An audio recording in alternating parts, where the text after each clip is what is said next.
Napansin ni Jesus na ang mga bisita sa handaan ay naguunahan sa mga upuang pandangal, kaya pinangaralan niya ang mga ito. Kapag inimbita ka sa isang kasalan, huwag mong pipiliin ang upuang pandangal, dahil baka may inimbitang mas marangal pa kaysa sa iyo.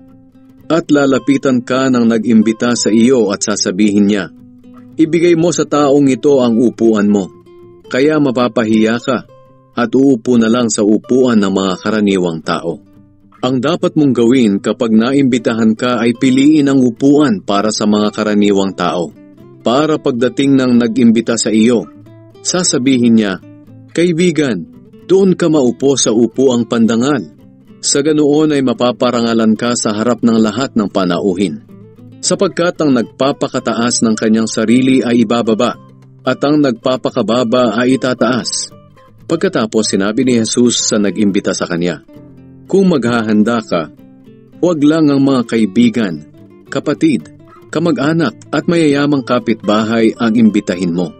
Dahil baka imbitahin ka rin nila, at sa ganooy nasuklian ka na sa ginawa mo.